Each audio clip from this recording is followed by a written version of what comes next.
Welcome back. Today we are joined by our dear guest, Dr. Rahman, journalist and political analyst. Good morning. And good morning to you. So, Mr. Amr will continue our discussion on the situation in the Middle East and the U.S.-Israeli escalation in the region and Egypt's efforts to contain the situation. Well, of course, the Egyptian efforts has been starting since day one of the crisis, and I believe that we even knew it before it's happening. Yes. Preparing with the important procedures and the important steps that we have taken already, along with other middlers like Pakistan and other countries, Turkey, of course, to make an end for this conflict so early.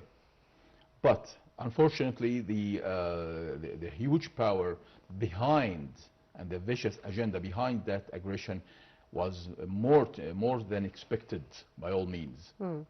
Also, I believe that we are keeping up the same efforts, along with our associates in the middling efforts to find an end soon for this conflict. And why is diplomacy, in your opinion, the only option for ending regional conflict? No other way to end it. Any other way means destruction and instability for the whole region and the whole world. The whole world is really suffering right now out of this aggression. And of course, we are aware of this. Mr. President has declared it. All presidents of the world, the free world, has declared it. It's simple truth. This aggression is against the world peace. So, Mr. Amr, in your opinion also, what is the main aim behind this war? This is an agenda that has been declared in a very vague way. Behind what's going on the table, they are talking about nuclear violations by the Iranians. But on the contrary, the thing is, they have an agenda. They have a religious agenda, like the thought of the angelical and the thought of the dispensationalism and other thoughts in their agenda that is taking the course of the war, whatsoever. They are aiming for war. They are aiming for a war led by Israel against Iran upon forged texts from the Torah. That's the whole thing.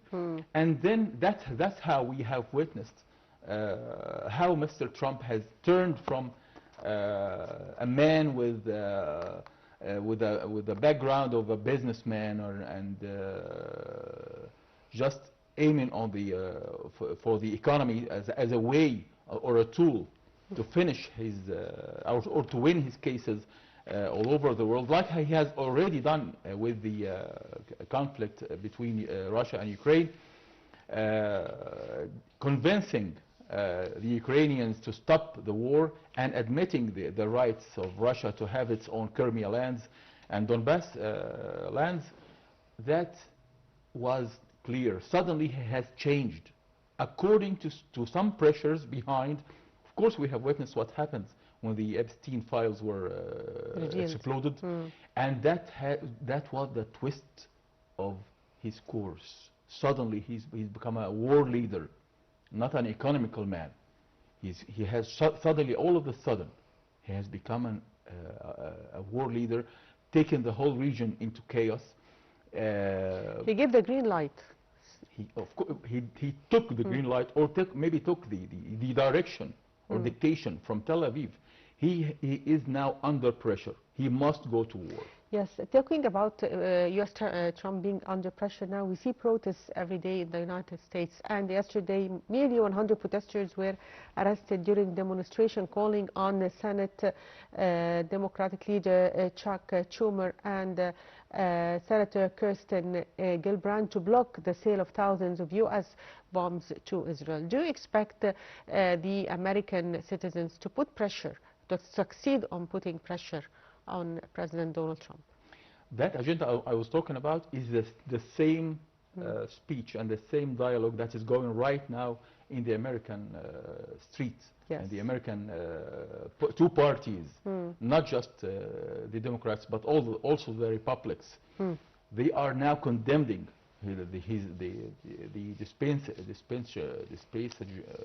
that agenda that he is working on. And of course, he is against, the people now are against the man they were elected. They elected the man based on a true promise, which is making America great again. And now he's not making America great. He's making Israel Even great. the economy is not doing well in the United States. Well, of course, the people there are truly suffering, and they have reached the point that that Mr. Trump should pay attention to what's going on really in his country. So, sir, also if we talk about the blockade that started yesterday and its repercussion on Iran and the region. I believe that we have witnessing the true escalation and new escalation, or threats for the situation to be escalated again, according to the same agenda, according to the same pressures. The Israeli pressure is clear. Even the day Mr. Trump has declared truce for 2 weeks, an aggression made by Israelis against Lebanon, as brutal as it gets.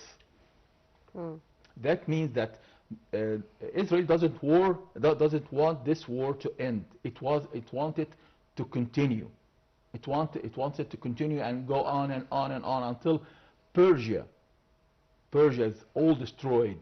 This is the true agenda. They want Iran is destroyed totally, vanished from the land. This is outrageous. This has never happened before. This is really unbelievable. And of course, the whole region is paying for it. And of course, if some leader wants really to put a pressure not on the Americans but on the Israelis. So, Mr. Amr, also, could this situation trigger broader international involvement if the global shipping lanes are affected? We have all witnessed how the international trade affected by the blockage of the Strait of Hormuz, and of course today with more escalation with the siege, the American siege against the Strait of Hormuz would make the same negative effect. Yes. So, sir, also, if we talk about the risks of miscalculation when U.S. and Iranian naval forces operate in close proximity. Well, of course, I believe that the conflict will be renewed again, finally, despite all the hopes, despite all the dreams of the people, despite all the pressures of the leaders. But on the other hand, there is a hope, a window of hope, that the balance of powers could make the difference.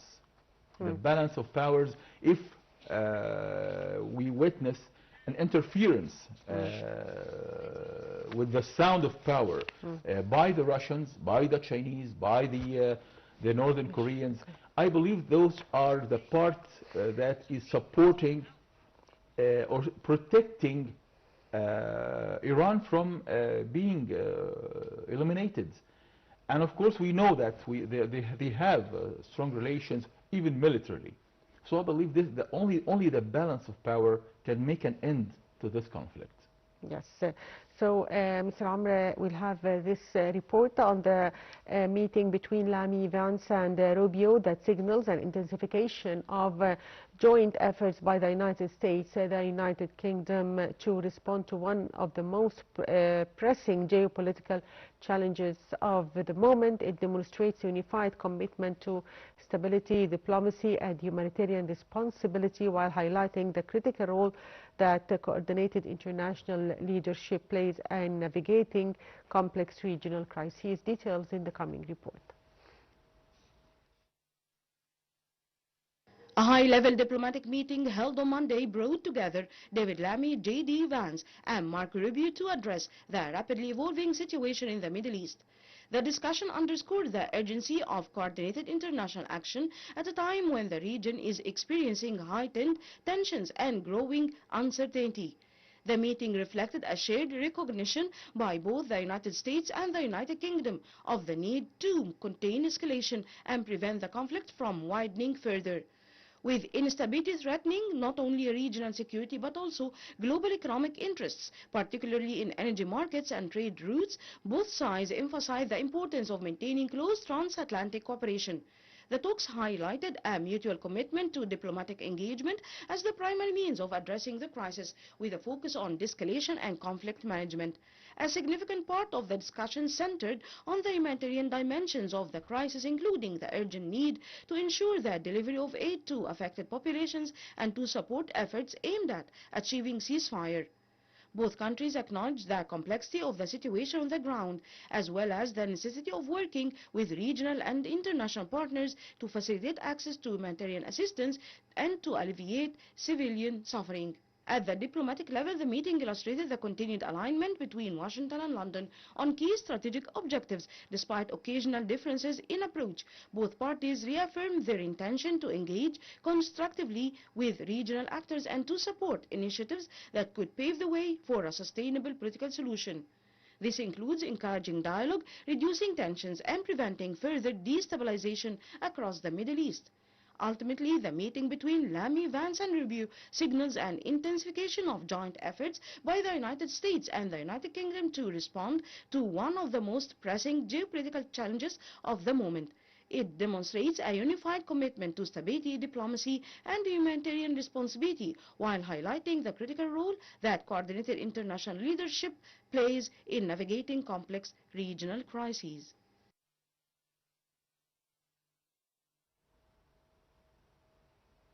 Welcome back. And Mr. Amr, how do you read the European stance regarding the developments in the region?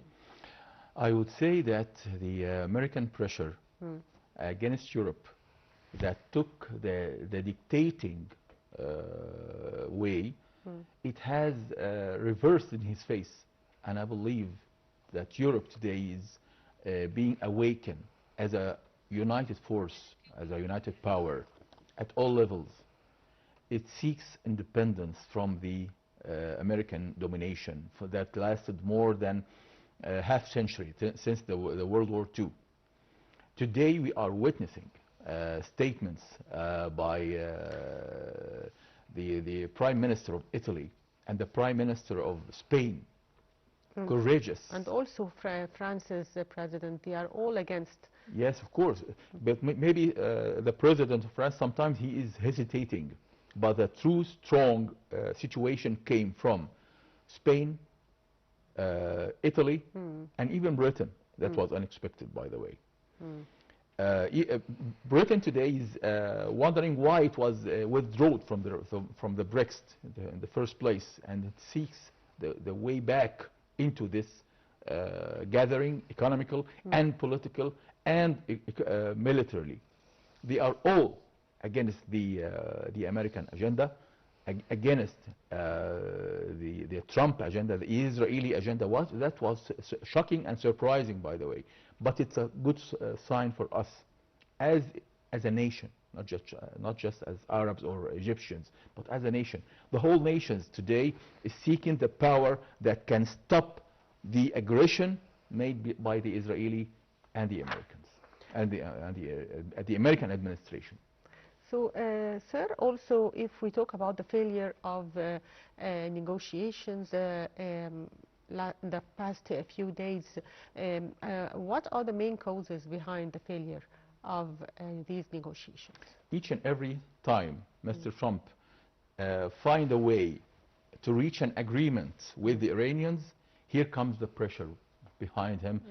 Don't get up with a deal, or the threats are there always.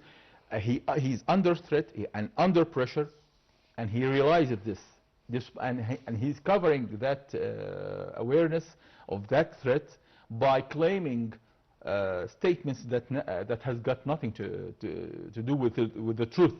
The truth is he didn't win until today, and that's why he is sitting on a negotiating table with the Iranians. That means he didn't win anything until this very moment, despite all the destruction that the American and the Israeli administration has already done in Iran. And of course, we are witnessing a very critical moment in all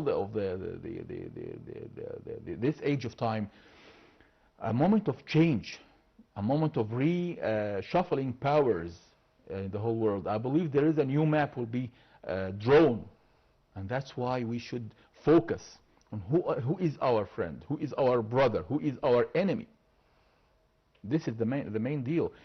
Israel is the first enemy, and the second and the third.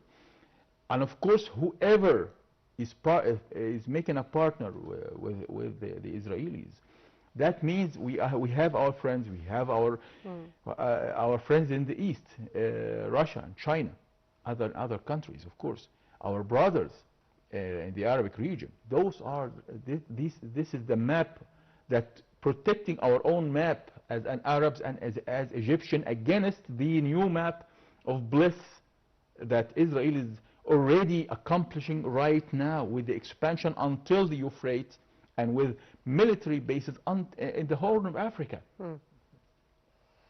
Dispensationalism is not just a word, it's the true agenda of Israel united with the US against the whole world. So, Sarah, going back to the naval blockade, does announcing this naval blockade without closing the Strait of Hormuz signal restraint or strategic ambiguity? Well, of course, this passage, that Strait of Hormuz, means a very critical point on the map, economically, politically. And if it's being set on fire tomorrow or the day after the truce is ended, that would mean a huge conflict. But I believe that this conflict this time will be escalated into a level that has never witnessed before. I'm not taking sides, really. I'm taking the side of humanity and the side against the aggression, despite any names.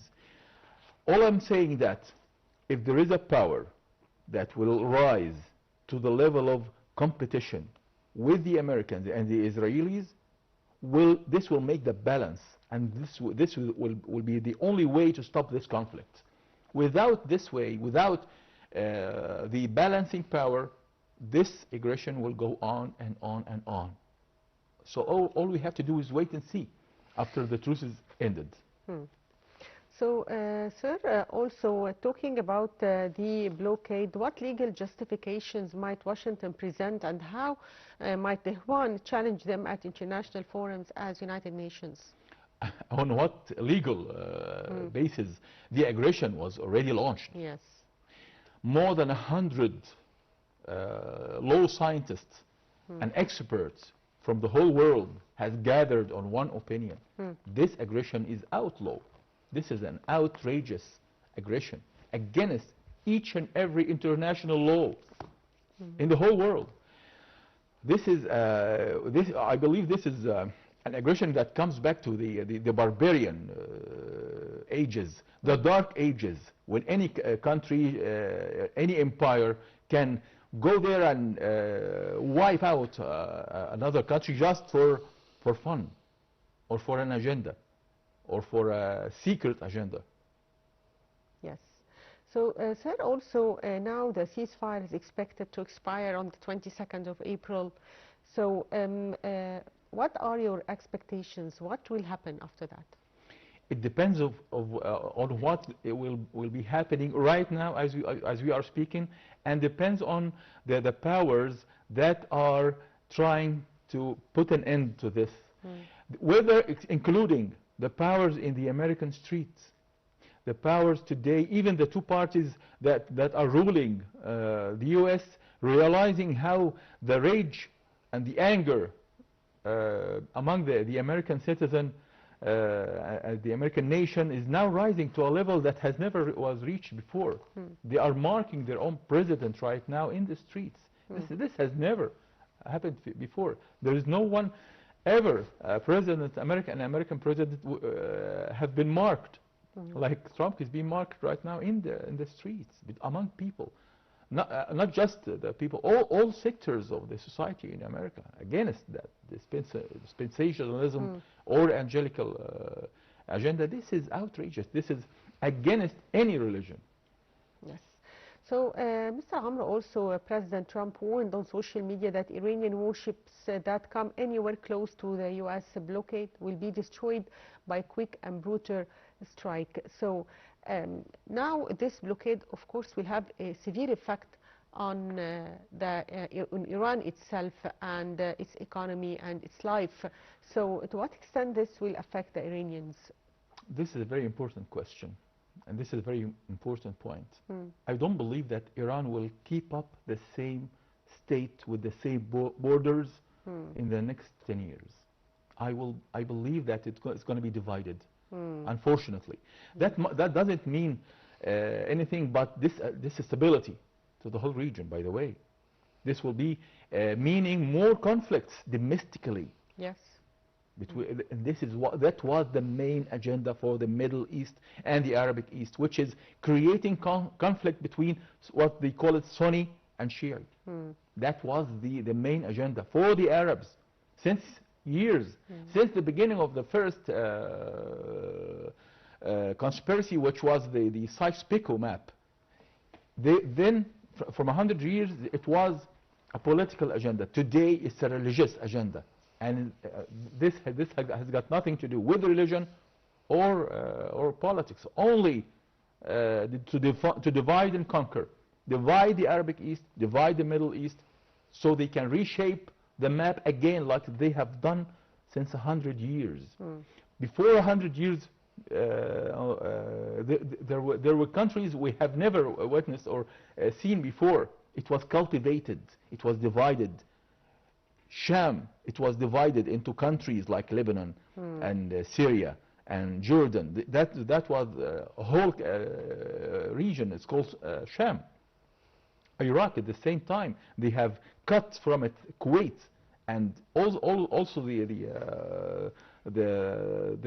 Arab island. It was divided into countries, small countries. Today they are reshaping the map on a religious way, and that's how they are willing to conquer and to build what they call it a bigger Israel, which is already, as we are speaking right now, expanding its influence all the way to Euphrates and all the way to the Horn of Africa. So, sir, I'd like also to ask you one final question, which is how credible is the threat of a quick and brutal strike? What if Trump started to strike the ships? What would be the likely immediate response from Iran? Well, of course, this will set fire in the whole region, because Iran is well equipmented by the Russians, by the Chinese, by the North Koreans. They are not just but still, they haven't entered the war yet. They are just well, of course, not backing. No, I'm not talking about I have entered or interfered in the war. I'm talking about they have militarized Iran. They have supported Iran and supplied it with weapons, with aircraft, with drones, with rockets, missiles, ammunition, and GPS intel that would help Iran in this conflict. That means this conflict will not be ended in a blink of an eye. It will be expanded and extended, and that's why we should stop it. I'm talking to the Egyptian. Of course, we are doing our best, our associates, and the international I think the powers. world economy will not be able to bear the consequences of this war going on for more weeks. With all means. Right? With all means. Unless something positive happens in the end. Yes, we hope so. Sure. Finally, I'd like to thank you, Mr. Amr Abdurrahman, journalist. Thank you for being with us. Thank you for having me. And the viewers, short break, and we'll be back, so stay tuned.